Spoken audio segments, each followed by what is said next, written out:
Salam alaikum, bonsoir. La situation politique du pays nous interpelle et nous interroge. La crise que vit l'Algérie, tant sur le plan politique que sur le plan économique, indique que, sans l'ombre d'un doute, que nous allons vers des temps incertains. En effet, 9 mois après le désaveu populaire du 7 septembre 2024, où toute l'ingénierie de la fraude électorale a montré ses limites, l'Algérie est restée en panne d'idées, en panne de gouvernance, sans projet ni cap.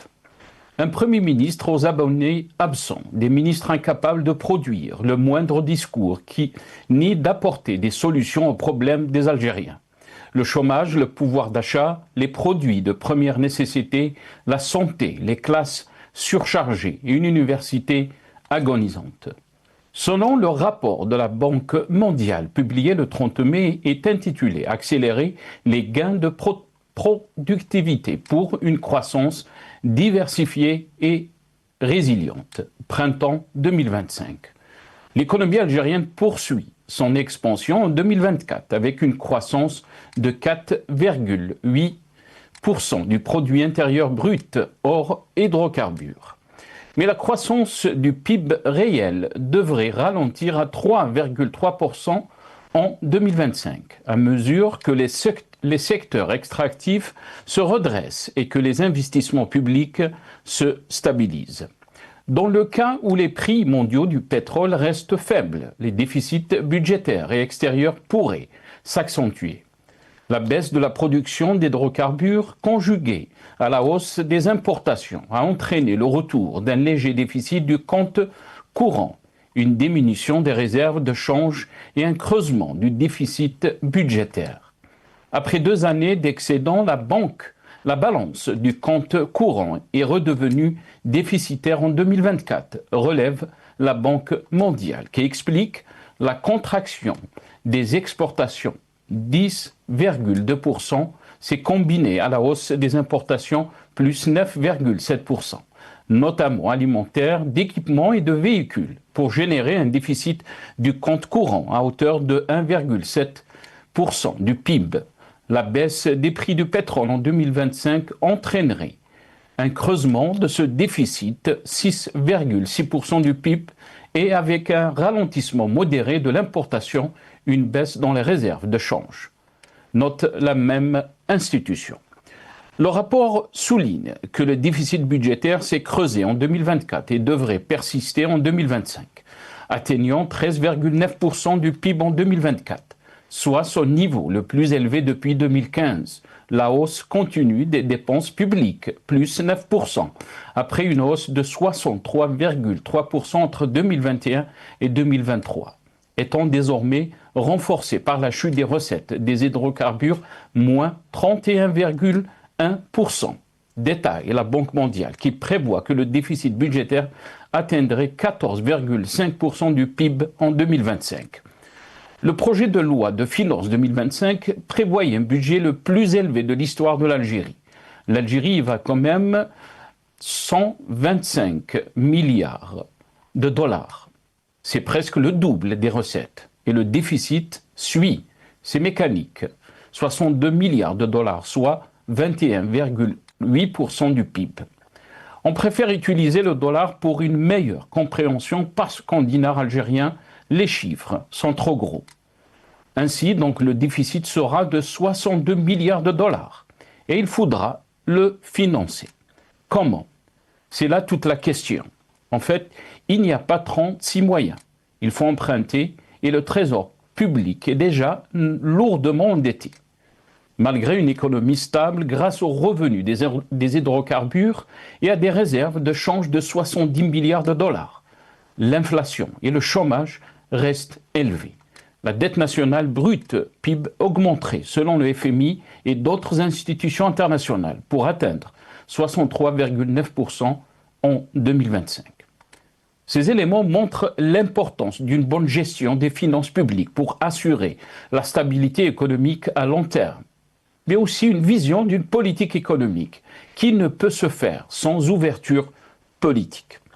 Nous débattrons de toutes ces questions avec nos invités juste après cette petite intro.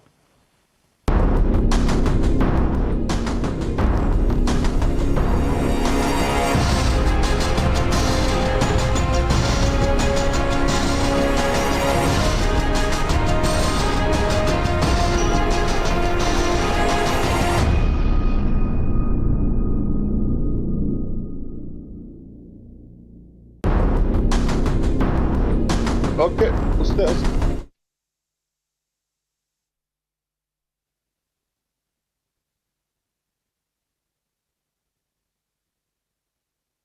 Économie, entre récit et réalité, l'Algérie avance en reculant, c'est le titre de notre émission pour ce soir. Et pour en parler, j'ai le plaisir d'accueillir dans cette émission M. Mnower Djadi, ancien député de l'APL, président de la commission des transports. Il est avec nous depuis Alger, par téléphone. M. Mnower Djadi, bonsoir. Merci beaucoup d'avoir accepté l'invitation. Marhaba bik. Merci à vous invités, aux téléspectateurs. Merci pour l'invitation. Barakallahu fik. Marhaba bik, M. Mnower Djadi. Merci d'avoir accepté l'invitation. On a aussi le plaisir d'accueillir M. Adel Khalef, consultant international en télécom, bancaire et économie. Il est avec nous depuis Londres, via Skype. Adel Khalef, bonsoir. Merci beaucoup d'avoir accepté l'invitation. Marhaba bik. Merci monsieur, bonsoir à vous, bonsoir à tout le monde, ainsi qu'à votre respectueux invité, et je me réjouis d'être parmi vous. Merci beaucoup Adel Khalef. D'abord on va vous faire passer donc cette petite vidéo, donc ce rapport de la Banque mondiale. Il y a une partie qui est bonne, une autre partie où il y a beaucoup d'interrogations bien sûr sur l'économie algérienne. On regarde ce rapport. كشف التقرير السنوي للبنك الدولي أن الاقتصاد الجزائري سجل نموا قويا لسنة 2024 نظرا لاستمراره النسبي وزيادة تمويلات السوق بالإنفاق الحكومي لتعزيز نشاطات قطاعات الصناعة والخدمات وتسارع الإنتاج الزراعي. وأضاف التقرير ذاته أن الناتج المحلي الإجمالي حقق نسبة 4.8% لسنة 2024 مدفوعا بالقطاعات خارج المحروقات. ليضيف التقرير أن معدلات التضخم عرفت تباطؤا واضحا لسنة 2024 فقد تراجعت نسبة 9.3% سنة 2023 إلى 4% سنة 2024 مدفوعة بانخفاض أسعار المنتجات الزراعية. وانخفاض التضخم جاء نتيجة السماح باستيراد اللحوم أيضا والنشاط القوي للقطاع الزراعي. وتوقع البنك أنه يمكن للجزائر تحقيق نمو في الاقتصاد من خلال تحسين مستويات الإنتاجية في قطاعي الصناعة والخدمات. Voilà, donc c'était le rapport mondial, le rapport de la Banque mondiale, pardon, concernant l'économie algérienne. Mnower Djadi, je vais commencer cette émission avec vous. Comment peut-on lire ce rapport donc, de la Banque mondiale? Peut-on dire que c'est un bon rapport concernant l'économie algérienne ou plutôt un rapport aussi qui met en lumière donc, les points faibles de l'économie algérienne puisqu'il parle que cette croissance devrait ralentir à 3,3% en 2025, mais aussi... Et là aussi, si on peut dire, le point dans ce rapport, c'est les prix du pétrole ou des hydrocarbures. Donc, parce que notre économie dépend des prix des hydrocarbures. Qu'est-ce que vous en pensez de ce rapport, Mnower Djadi? Moi, je pense, que le rapport de la Banque mondiale reflète exactement et sincèrement la situation exacte du développement de l'économie algérienne depuis 2021. Ramener le taux d'inflation de 2002-2003 qui tournait autour de 9,7 à 2024 qui tourne autour de 4%. On voit la croissance du PIB hors hydrocarbures qui dépasse les 4%, donc c'est 4,8%. Le PIB nominal, il est de l'ordre de 267 milliards de dollars avec la conversion du dollar de 134. Par contre, si on le reconvertit à la parité du dollar au dinar par rapport à 2025, il est de 271 milliards de dollars, étant donné qu'aujourd'hui, le dollar équivaut à peu près à 131 dinars et non à 134. Donc, la situation du rapport, plutôt la sincérité du rapport de la Banque mondiale reflète la bonne gouvernance, la bonne direction de notre économie. Et en ce qui concerne chaque fois, depuis 2021, notre président et toute sa politique, toute sa stratégie, même le modèle économique de l'Algérie depuis 2022 ou 2021-2022, c'est la diversité de l'économie algérienne. Comment diversifier l'économie, les exportations et la production locale. Et deux, c'est se substituer, la production nationale doit se substituer les importations. Donc, la fiscalité pétrolière, appelée autrefois, aujourd'hui, ce n'est plus la fiscalité pétrolière, mais la fiscalité des hydrocarbures. Maintenant, on voit que on ne dit pas aujourd'hui que comment dire, les prix du GPL ou du gaz naturel ou du gaz naturel liquéfié qui a diminué. On dit le pétrole, le baril qui a diminué. Il est situé entre 275 et 78 dollars le baril. Maintenant, pour les téléspectateurs, je donne un exemple. Prenons par exemple l'exercice 2024, où le baril tournait autour de la moyenne annuelle 84 dollars. Si on prend l'année 2025, avec un résultat pessimiste, avec un prix pessimiste qui est de l'ordre de 60 dollars le baril. Parce qu'aujourd'hui, le baril, aujourd'hui, la parité, plutôt le prix du baril, le Brent, il est à 65,6. Maintenant, si on augmente 2 ou 3 dollars, qui est notre pétrole, notre pétrole, il est léger, sur le Sahara Blend, il est toujours supérieur de 3 dollars. Donc, il est à peu près à 67-68 dollars le baril. Mais passons. Disons que à 60 dollars, supposons que le prix du baril au 31-12-2025, il reste à 60 dollars. Qu'est-ce que va perdre l'Algérie? La différence entre le prix 84 et 60 dollars, c'est 24 dollars. 24 dollars pour l'Algérie aujourd'hui, elle exporte maximum 350 000 barils, parce que la production de l'Algérie aujourd'hui, elle est de 940 à peu près 1000 barils par jour. L'Algérie a des capacités de raffinage qui tournent autour de 30 millions de tonnes, équivaut à peu près à 650 000 barils. Il reste pour l'exportation à peine 300 ou 350 000 barils. Maintenant, cette différence de prix, il est à peine de 3 milliards de dollars. Les 2-3 milliards de dollars ne perturbent en rien, ils ne touchent en rien à l'économie algérienne ou au budget de l'État. Étant donné que l'État aujourd'hui, avec la diversification de l'exportation, elle va compenser. On va atteindre les 10-12 milliards de dollars d'exportation fin 2025. Donc, il va largement compenser les 2-3 milliards de dollars si le prix reste à 60 dollars. Et de deux, le prix du GPL, le prix du gaz naturel liquéfié, il augmente. Il a augmenté à peu près de 5 dollars. Le GPL, il a augmenté par rapport au début de l'année 2025 à peu près à 2-3 dollars le BTU. Donc, et la production du gaz, elle augmente. Elle était de 225 à 130 milliards de barils, le mètre cube. Actuellement, l'Algérie va atteindre le seuil de 150 milliards de mètres cubes d'ici 2026. Donc le problème... Est-ce que vous avancez, certes, c'est des points qui sont positifs pour l'économie algérienne, mais aussi, dans le rapport, on parle d'un recul du PIB ou de la croissance du PIB, un recul qui à 3,3%, alors qu'on parlait de 4,8% pour l'année 2024. Comment peut-on lire ce recul? Il ne faut pas oublier aussi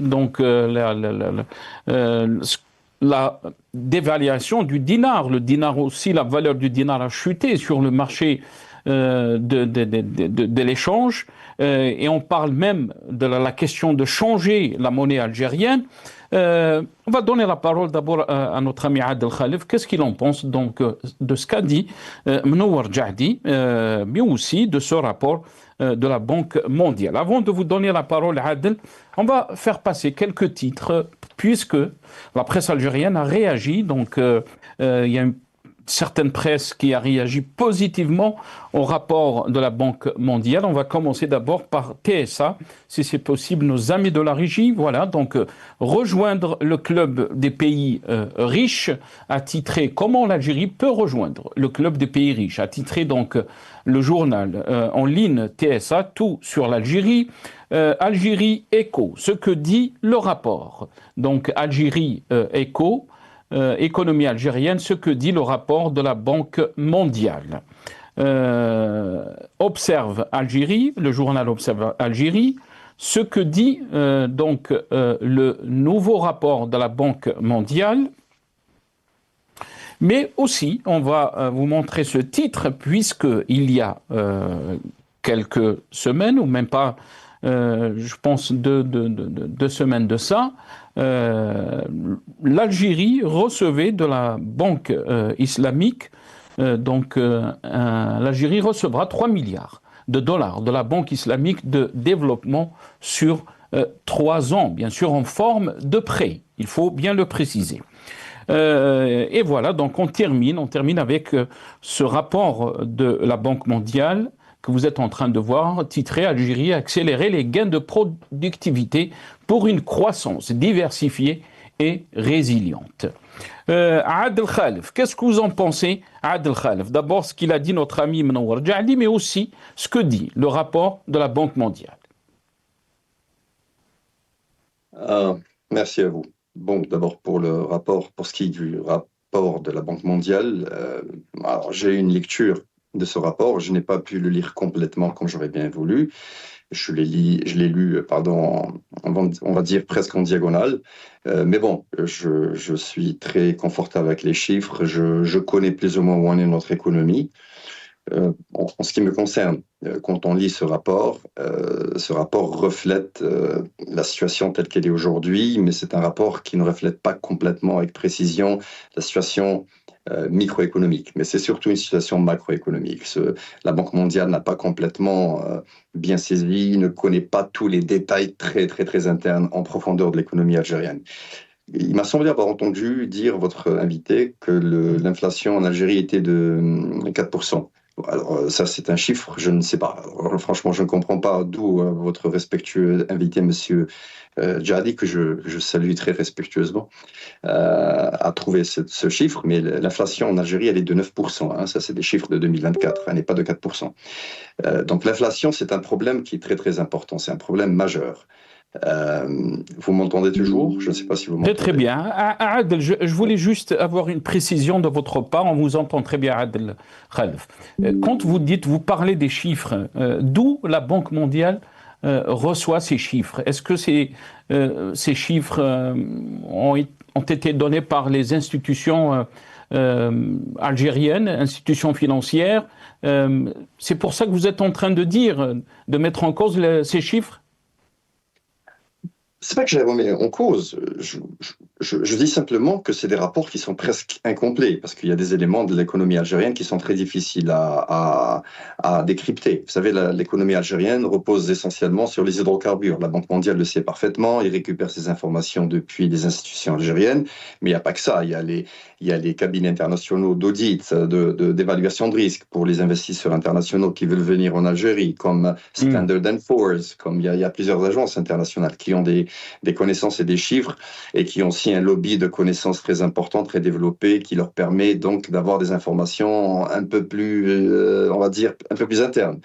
Le problème aujourd'hui, c'est qu'il y a beaucoup d'incohérences dans ce qu'il y a dans ce rapport, en ce qui me concerne, et dans ce qu'il y a en réalité en Algérie. Pourquoi ? Le problème, c'est que la loi de finances, moi, ce qui m'inquiète le plus, c'est la loi de finances 2025. C'est une loi de finances qui a été basée sur 120, 125, 130 milliards de dollars. Je pense que vous aviez dit 125. 125.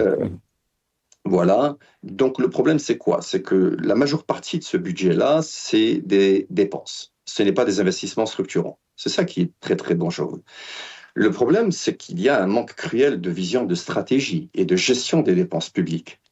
Aujourd'hui, par exemple, l'État a augmenté ses dépenses. Or, le problème, c'est que, vous savez, l'économie et la diplomatie sont très liées.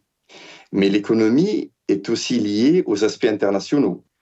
Donc, quand on voit ce qui se passe un peu avec l'échiquier économique international, avec l'agressivité de Donald Trump, vous savez, l'Amérique aujourd'hui a une politique, à la limite, c'est presque une politique impérialiste hybride. C'est quoi? C'est d'un côté, c'est une politique qui va forcer les pays à collaborer avec l'Amérique sur un côté politique et diplomatique, mais d'un autre côté, sur le côté économique, c'est un pays qui impose, l'Amérique impose aujourd'hui ses tarifs. Donc, elle force les investisseurs à revenir vers l'Amérique et de ne plus produire à l'extérieur. De gros groupes internationaux sont impactés, comme Apple, comme Tesla, etc. Donc maintenant, l'Algérie est liée à cela. L'Algérie ne peut pas se permettre d'être déconnectée de l'économie mondiale. C'est pour ça justement qu'il y a le rapport de la Banque mondiale. Or, la politique internationale aujourd'hui de Donald Trump, sa stratégie sur le bassin méditerranéen et au Moyen-Orient fait que le prix des hydrocarbures va chuter, a déjà commencé à chuter, va continuer à chuter. En même temps, l'Algérie n'a pas prévu de plan B, c'est-à-dire éventuellement une loi de finances rectificative. Au cas où on n'arrive pas à atteindre notre objectif, là, on peut ajuster notre loi de finances en diminuant nos dépenses publiques. Pourquoi? Parce que l'Algérie aujourd'hui, elle dépend à 90% des hydrocarbures, des exportations en hydrocarbures, qu'on le veuille ou pas. Parce que notre exportation à l'international, c'est quoi? Elle est rien du tout, elle est 7 milliards. Même si elle arrive à 7, 10, 15, 20 milliards, c'est rien du tout, ça c'est très petit. Vous savez, la Turquie est à des montants stratosphériques. D'autres pays comme... Encore, la Turquie, c'est un pays en pleine évolution. C'est un pays... l'Algérie est un pays sous-développé. Hein. La Turquie, c'est une économie croissante. L'Algérie n'est pas encore dans ce statut-là. Donc, l'Algérie ne peut pas se permettre de faire des erreurs parce qu'elle a un taux d'erreur qui lui est permis, qui est beaucoup plus étroit que celui de la Turquie. Donc, si l'Algérie continue à adopter ses dépenses publiques stratosphériques et qu'en même temps, il y a les coûts ou le prix des énergies fossiles qui continuent à baisser, qu'est-ce que va faire le pays? Eh bien, la Banque mondiale sera obligée, pour financer le déficit public, parce que ça va créer un déficit public, ça a déjà créé un déficit public, qu'est-ce qu'on est obligé de faire? Ou bien on va aller vers l'emprunt, chose que le président dit qu'il ne veut pas faire. Donc, la deuxième solution qui reste, c'est quoi? C'est la planche à billets. Donc, il faut imprimer de l'argent. Or, si on imprime de l'argent et en même temps, on n'a pas une politique industrielle importante, ce qui n'est pas notre cas, et si on n'a pas de l'export, comme ce n'est pas notre cas, eh bien, qu'est-ce qui va se passer? On va créer plus d'inflation. Donc, vous voyez l'incohérence, vous voyez les informations. C'est-à-dire, je ne sais pas comment ils font les choses chez nous au niveau de la présidence, mais ils ont une culture avec les chiffres qui, ma foi, est très, très étrange. Donc, je pense qu'aujourd'hui, ce qui est très inquiétant, c'est que les réformes structurelles qui ont été donc adoptées dans la loi de finances 2025, c'est des réformes qui n'ont pas été mises en exécution. Personne ne va me dire à moi qu'elles ont été mises en exécution. Parce que si les réformes structurelles avaient été mises en exécution, au bout d'une année Parce qu'attention, il faut bien se rappeler d'une chose, monsieur. On a beau dire qu'on veut faire ceci, on veut faire cela, tout ça, c'est des paroles. Vous savez, pour que l'économie de l'Algérie aujourd'hui, qui est nullissime en industrie, qui est nullissime en export, qui n'a aucun poids à l'international, parce que qu'est-ce qu'on exporte? Vous savez, les pays du monde ne dépendent pas de l'Algérie pour vivre, ne dépendent pas de l'Algérie pour se nourrir. Récemment, l'Ouganda vient d'exporter à l'Algérie du lait. Vous savez, l'Algérie dépense 700 millions, 800 millions de dollars par an dans la production de produits, dans l'importation de produits laitiers. Pourquoi on ne produit pas du lait en poudre? Parce que 60% de ce chiffre-là, c'est du lait en poudre. Donc, vous voyez, tout ça sont des indicateurs qui montrent clairement, parce qu'on ne peut pas mentir aux chiffres. Les chiffres ne mentent pas, monsieur. Les hommes mentent, mais les chiffres ne montent pas. Quand on voit les chiffres aujourd'hui, on voit que les réformes structurelles de la loi de finances 2025 n'ont pas été mises en exécution. Si elles sont mises en exécution, on va voir les tout premiers résultats dans à peu près 3 ans à 5 ans. Ce n'est pas pour le week-end prochain.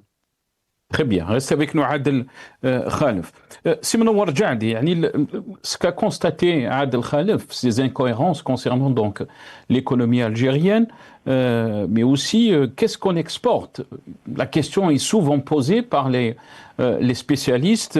Qu'est-ce qu'on exporte à part les hydrocarbures? L'économie algérienne dépend donc des hydrocarbures. Même le rapport de la Banque mondiale souligne cette question.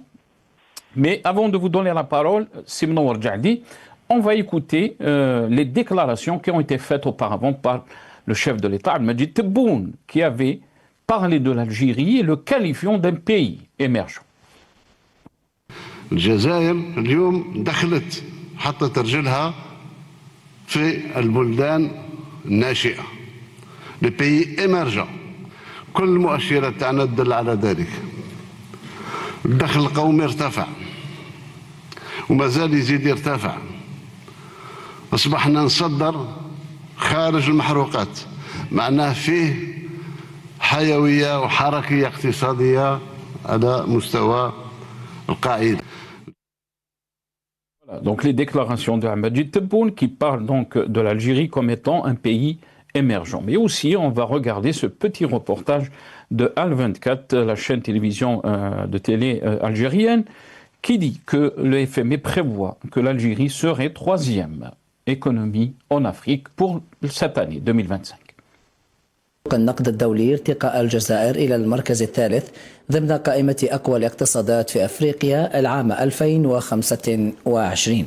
وتوقعت الهيئة المالية الدولية في أحدث تقرير لها سلط الضوء على التنوع الاقتصادي في أفريقيا، توقعت ارتفاع الناتج المحلي الإجمالي للجزائر إلى نحو 269 مليار دولار بنهاية العام الجاري، متجاوزة بذلك نيجيريا التي تراجعت إلى المركز الرابع.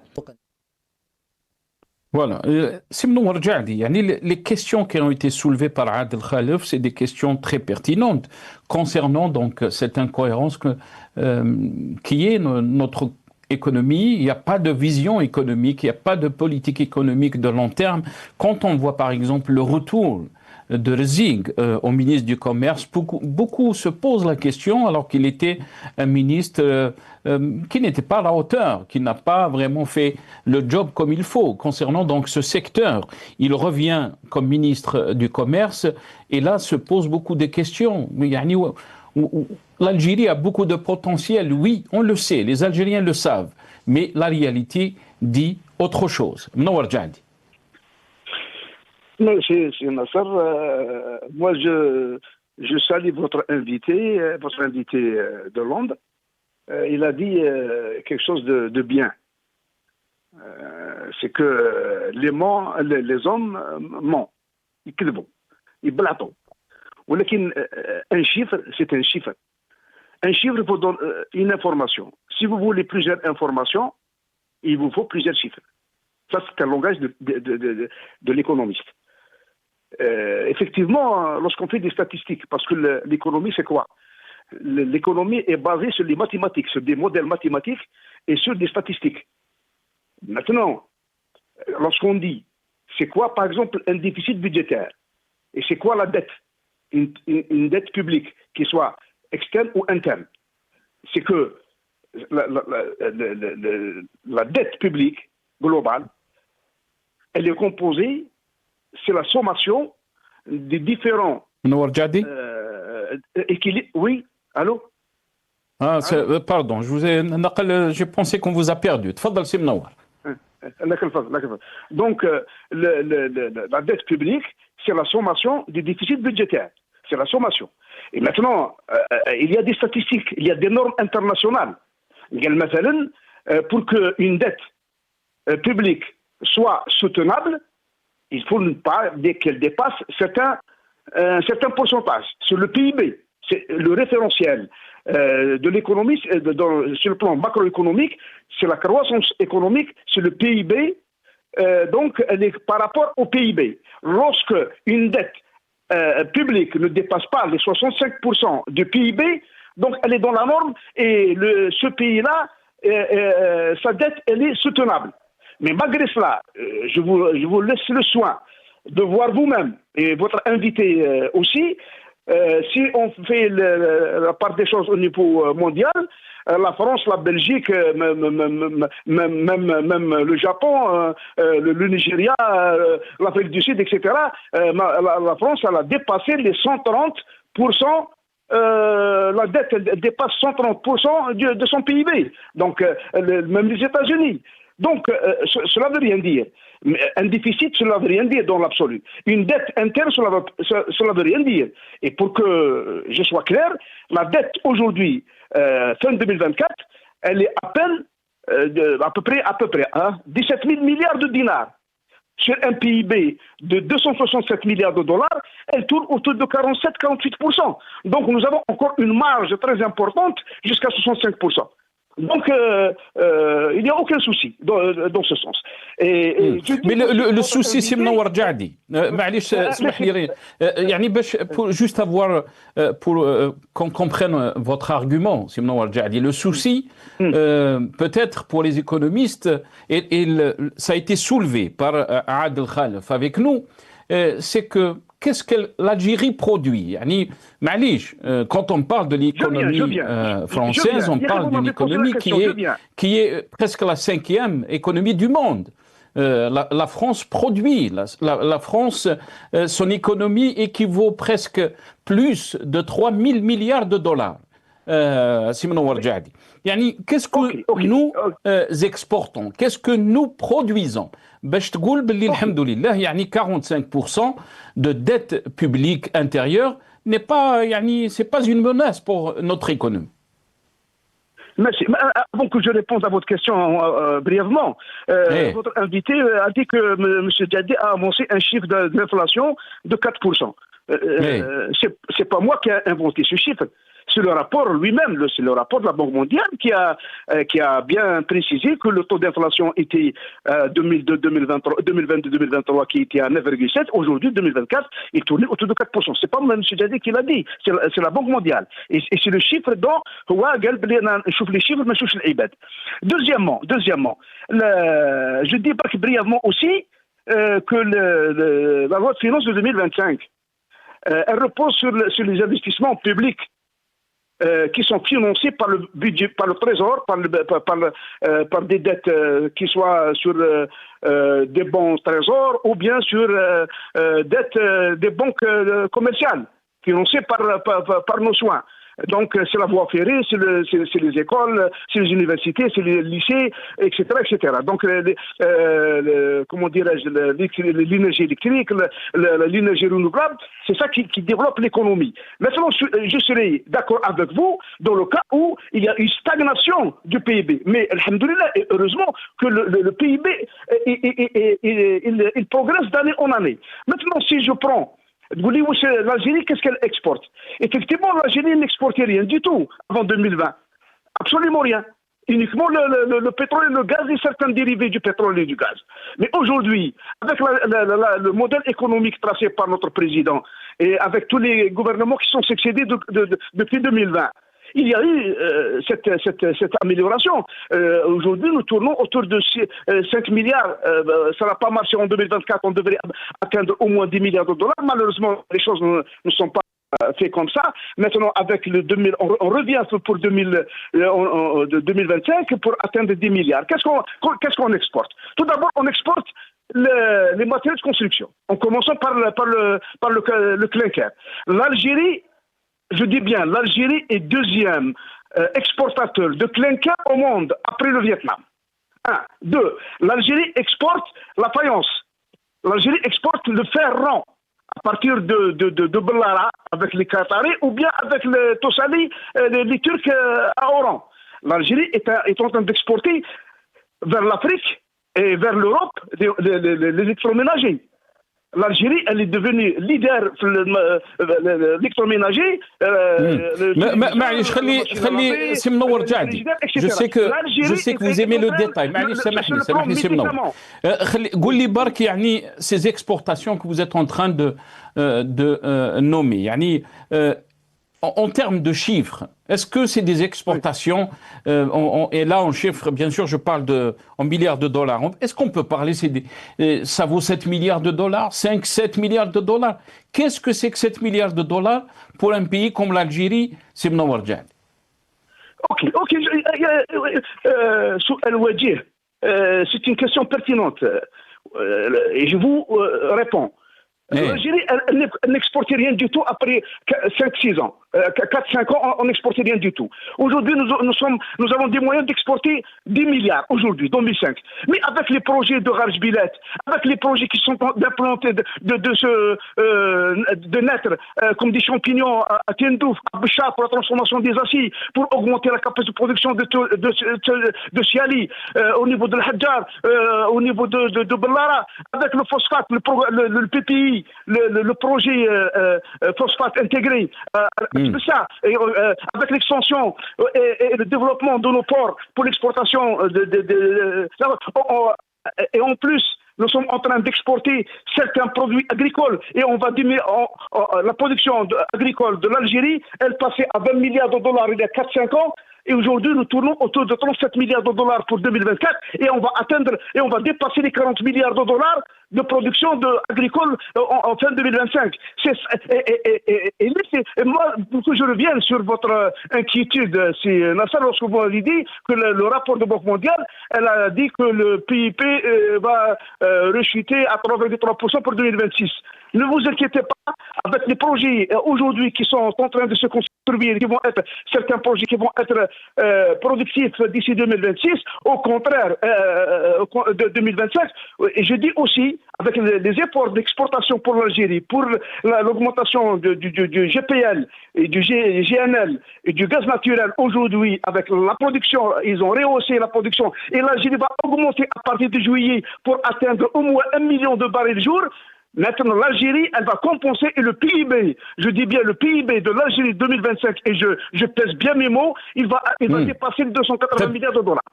Très bien, restez avec nous. C'est Mnawar Djali. C'est pas moi qui s'inquiète, c'est Mnawar Djali. C'est le peuple algérien. La réalité dit autre chose. Quand on voit ce qui s'est passé avec la cherté de la vie, de l'inflation aussi, une inflation galopante, des pans entiers qui ont basculé dans la précarité. C'est pas moi qui le dis, c'est Mnawar Djali. C'est la réalité que vivent les Algériens. Adel Khalif.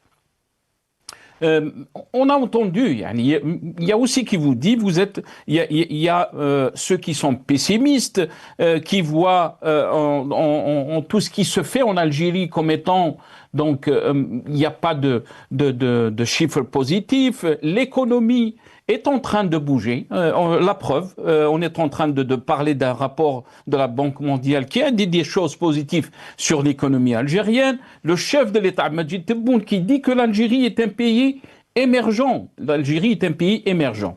D'abord, on va écouter Majid Tebboune, puisque vous avez peut-être constaté qu'il y a eu une visite du président rwandais en Algérie. Majid Tebboune a dit que le Rwanda est un exemple de développement malgré donc ce qui s'est passé dans le passé. Bien sûr, il parlait des massacres qu'il y avait donc dans ce pays. On l'écoute.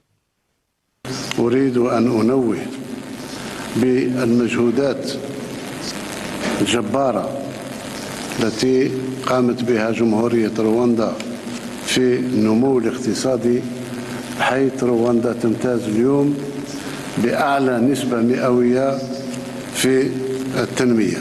إذن مجهودات كثيرة، رواندا تصبح نموذج بالنسبة لكثير من الدول الإفريقية مع استقرارها، مع حفاظها على الأمن في كل المنطقة، رغم المعاناة اللي عاناها الشعب الرواندي من مجازر وغيرها.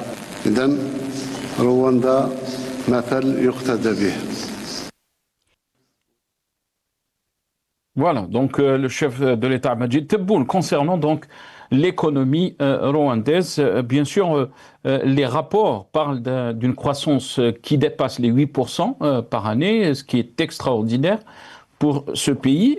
Mais la question, Adel Khalif, Bien sûr, si vous voulez rebondir par rapport à ce qu'a dit notre ami Simnouar Jadi, vous êtes libre, mais la question qu'on se pose, pourquoi le Rwanda donc arrive à avoir ces chiffres, arrive à avancer, arrive à être un exemple, si on peut dire, sur le continent africain concernant donc son économie et pourquoi on n'arrive pas à faire la même chose à Adel Khalf.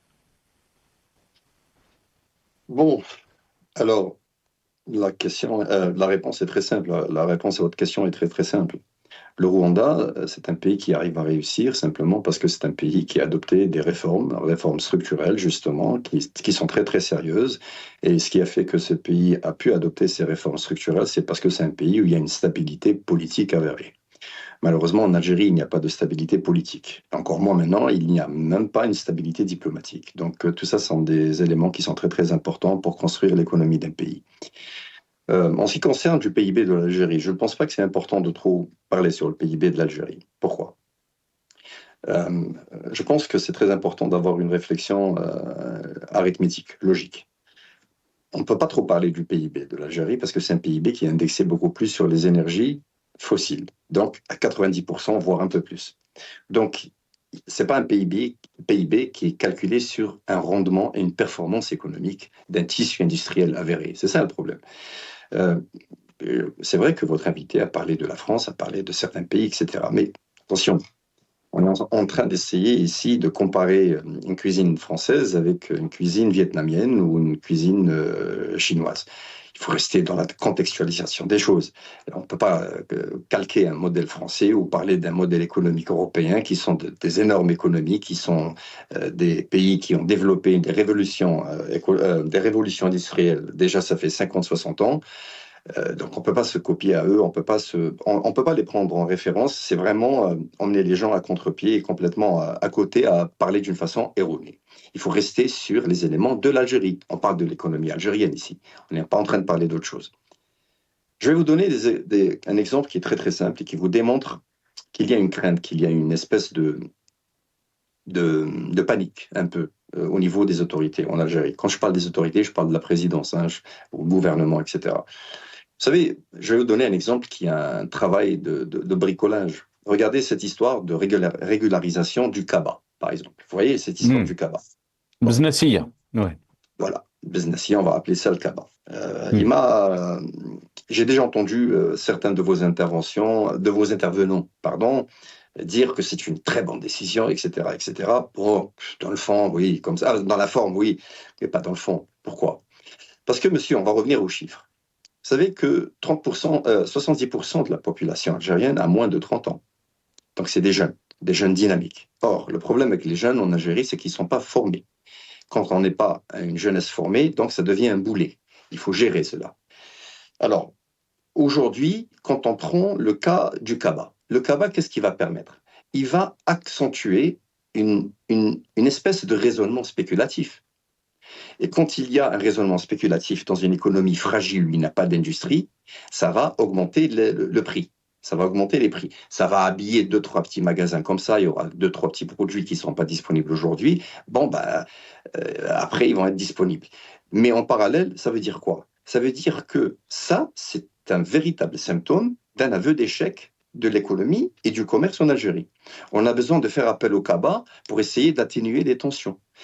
Mais le problème, c'est qu'il y a un retour de manivelle à cela, monsieur. Je vais vous dire pourquoi. Parce que, vous savez, quand vous prenez les statistiques, les chiffres, on revient aux chiffres encore une fois. Je pense que monsieur Jadi, votre invité, aime les chiffres. Donc, on va lui donner des chiffres. Vous savez que sur 70% de la population, qui sont des jeunes de moins de 30 ans, 67% de cette population de jeunes ne possèdent pas de visa Schengen.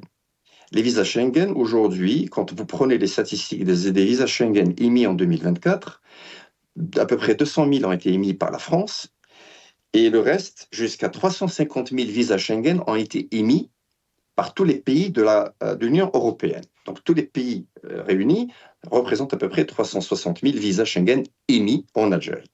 Or, les statistiques montrent aussi que 59% de ces chiffres de ces visas, ont été octroyés à des personnes qui ont plus de 55 ans. Or, 17% de ces visas ont été octroyés à des personnes qui ont moins de 50 ans. Et sur ces personnes qui ont moins de 50 ans, ça représente uniquement 3% de la population de la jeunesse. Ça veut dire quoi? Ça veut dire qu'il va y avoir une extrême minorité qui va travailler, qui va gagner de l'argent, et une grosse majorité qui va se tourner les pouces et qui vont rien faire. Donc ça va créer un esprit de jalousie. Pourquoi il y a une grande majorité des jeunes qui ne travaillent pas? C'est parce qu'il n'y a pas d'emploi.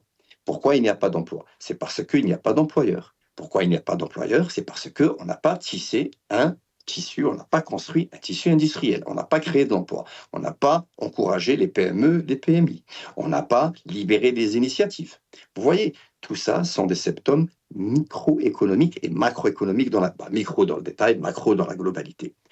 Maintenant, on va aller sur un autre exemple. Je vais vous donner des exemples que l'économie algérienne est en train de fonctionner avec une mentalité complètement dépassée, qui reflète des années 70. Non, en Algérie, en 2025, nous n'avons qu'un seul fournisseur Internet, Algérie Télécom. Nous n'avons qu'un seul fournisseur d'énergie, Sonalgaz. Nous n'avons qu'une seule société des trains, la SNTF. Voilà. Il n'y a pas eu d'ouverture des secteurs. Donc, il n'y a pas eu d'invitation au secteur privé. On ne laisse pas l'initiative se développer. On ne laisse pas le privé participer à l'économie nationale. Le privé, aujourd'hui, participe très minoritairement. Alors, une minorité. Et cette minorité, malheureusement, fait partie de la nomenclatura. Des jeunes comme moi, comme d'autres, ou beaucoup plus jeunes comme moi, s'ils veulent développer des projets, il faut un coup de fil, il faut connaître Flan Ben Flan. Bon, on ne va pas aller trop longtemps dans ça, on va rester donc dans l'économie, les chiffres, la situation réelle. Si vous libérez les secteurs stratégiques comme l'électricité, laissez des étrangers venir investir dans le secteur de l'énergie. Ça va créer d'emplois directs. Pourquoi? Parce que le consommateur algérien aura le choix entre 3-4 fournisseurs. Qu'est-ce que ça va provoquer, ça? La concurrence. Quand il y a de la concurrence, ça provoque quoi? La chute des prix. Quand il y a la chute des prix, ça augmente quoi? Le pouvoir d'achat. Donc, on a accès aux produits. Plus de production, plus de choix, plus d'accessibilité, plus d'énergie, donc plus de création de richesse, donc plus de fiscalité. En parallèle, la fiscalité. Le système fiscal algérien aujourd'hui est déficitaire. Il lui faut une réforme. En parallèle avec le système bancaire. La colonne vertébrale de l'économie, c'est le système bancaire. Les banques algériennes aujourd'hui ne proposent pas des produits qui peuvent accompagner les PME et les PMI. En parallèle avec ça, encore une fois, vous avez une bureaucratie cancérigène, métastasée. On fait tout pour vous rendre la vie difficile. Donc vous voyez, il faut rester maintenant réaliste, il faut se dire que pour développer une économie, il faut des hommes et il faut une décision par les hommes. Et quand les hommes prennent des décisions, les initiatives sont libérées, il y a du résultat. Abdelmajid Tebboune, il peut... Allez-y, vous voulez dire quelque chose? Je voulais juste rebondir très rapidement, Adel, parce qu'il ne nous reste pas beaucoup de temps. Quand Mnouar Djadi, il dit qu'on ne peut pas nier qu'il y a que l'Algérie est en train d'exporter, il a avancé bien sûr des chiffres, des produits aussi, et ça on ne peut pas le nier. Adel Khalif, il y a une amélioration concernant donc la politique de diversifier l'économie algérienne. Certes qu'il y a beaucoup à faire, mais il y a déjà un début qui est positif, d'après bien sûr Mnouar Djadi. Qu'est-ce que vous en pensez? Non, mais sur ce plan-là, monsieur Djadi a raison. Bien sûr, il y a un début, mais attention, il faut consulter l'histoire. Monsieur, on ne va pas réécrire, on ne va pas modifier les écrits de l'histoire, on ne va pas réinventer l'histoire. Bon, maintenant, M. Djadi dit c'est nouveau, il y a de nouvelles exportations maintenant, etc. Écoutez, je suis désolé.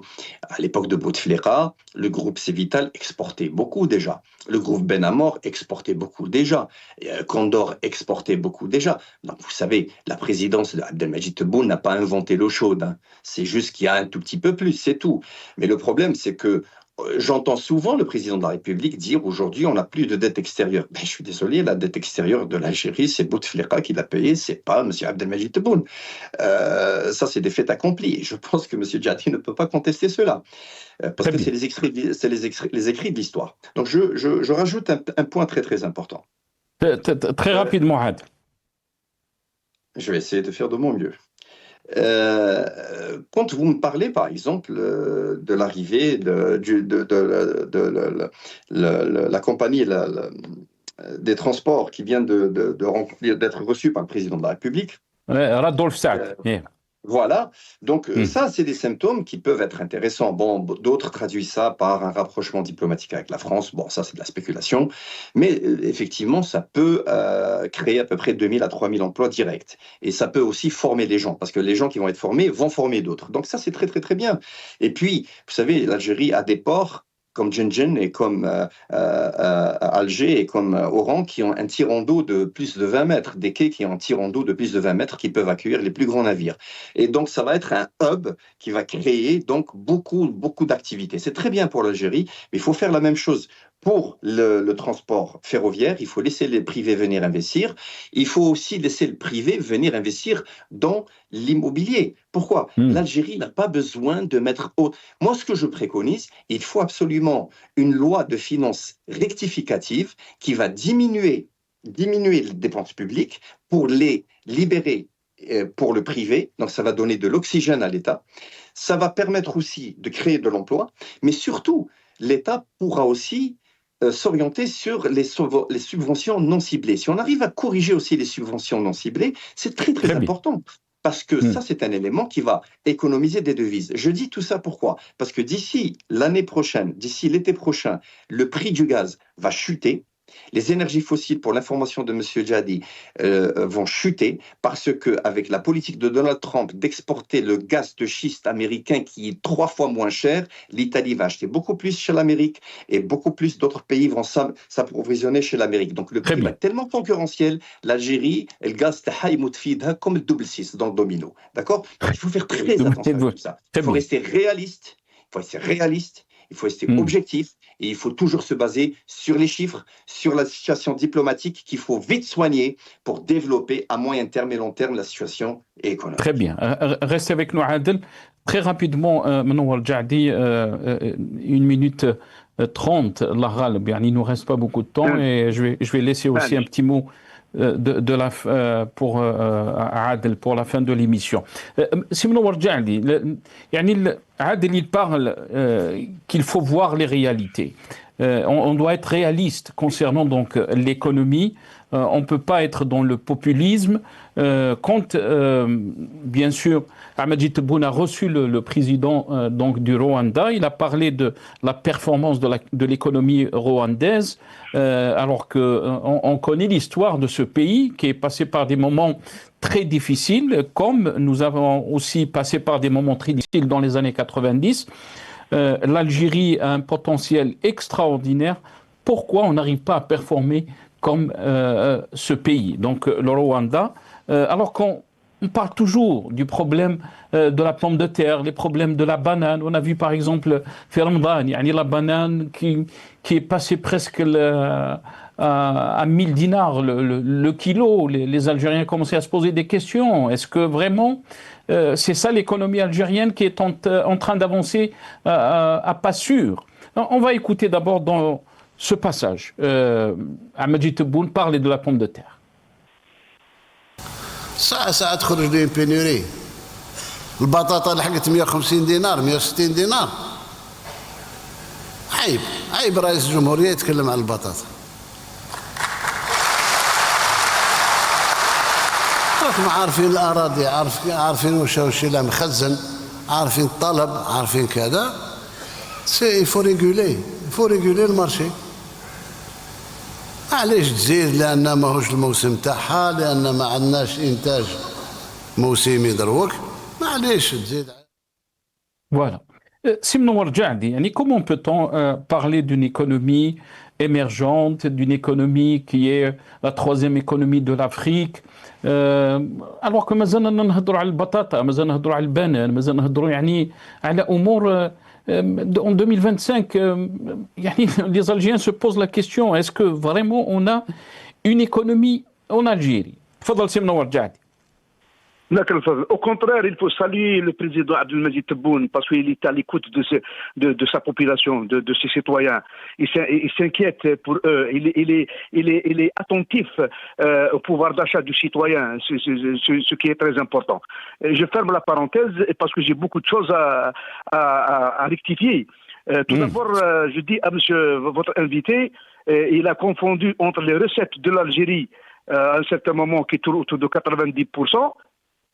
Et non pas le PIB. Le PIB, le produit, parce que 90% des produits fossiles. Or, le PIB, c'est-à-dire la contribution des hydrocarbures, représente dans le PIB que 19%. Donc le reste, le reste, à peu près 71%, c'est de la production, c'est une valeur ajoutée, c'est une production locale en dehors des hydrocarbures.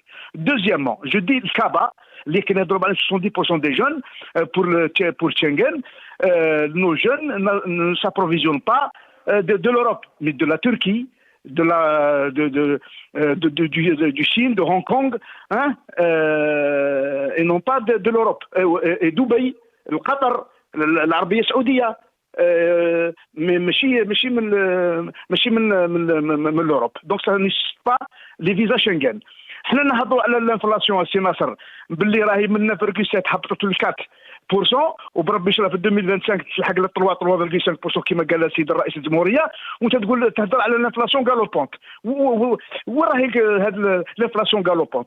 Troisièmement, je dis par exemple pour la libération مش انا سي منور مش انا المواطن الجزائري يعني لو سيتوان الجيريان كي لو دي راهو يقولها يوميا يعني كلش راهو غالي بالنسبه ليه.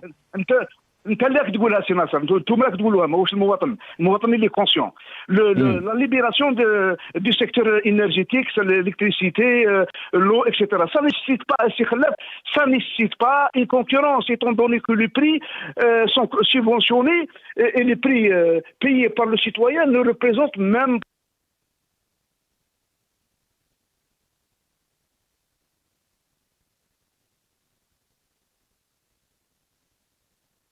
Mnoar Djadi. Je pense qu'on a perdu Mnoar Djadi. Adel Khalif, très rapidement, Allah Ibarak Fik, 30 secondes, parce qu'on m'a dit on a dépassé le temps de l'émission. Je vous laisse le mot de la fin. Eh bien, écoutez, merci beaucoup. Bon, écoutez, franchement, je ne veux même pas rebondir sur ce qu'a dit M. Djadi, même s'il m'est très sympathique. Bon, alors l'inflation, elle est à 9%, elle n'est pas 4%. Moi, je contredis et je conteste le chiffre de la Banque mondiale. Hein. Elle est à 9% l'inflation. Concernant le Kaba, bon, c'est bien s'ils peuvent s'approvisionner, mais le problème, c'est pas où ils s'approvisionnent, ils peuvent même aller s'approvisionner sur la planète Mars ou sur Neptune, à défaut de la Turquie et de Dubaï. Le problème, c'est que l'État a mis en branle tout un système pour favoriser le marché noir. Donc ça crée un problème de spéculation et c'est négatif. Il faut surtout se concentrer sur la formation des jeunes, la création de l'emploi et booster, créer d'entreprises, créer de l'emploi. C'est former des jeunes, c'est ça la force d'une nation. La richesse de l'Algérie se trouve non pas sous son sol, c'est-à-dire les énergies fossiles, mais sur son sol. Concernant le PIB, monsieur voulait faire un rectificatif, je suis complètement désolé et très très profondément navré. Les chiffres sont là, c'est historique, ça a toujours été 90%, donc je ne sais pas de quoi il parle, mais bon, moi je me base sur la réalité. Et il faut rester quand même raisonnable et il faut faire très attention. Il faut diversifier l'économie, il faut faire des réformes très profondes, il faut réformer le système bancaire, lancer des réformes structurelles, les mettre en exécution, réformer le système fiscal, ouvrir l'économie, laisser le privé investir, créer de l'emploi. Et d'ici 5 ans, on peut voir les premières petites fleurs qui sortent. Ce n'est pas avec des paroles qu'on va mettre Paris dans une bouteille aussi facilement que ça.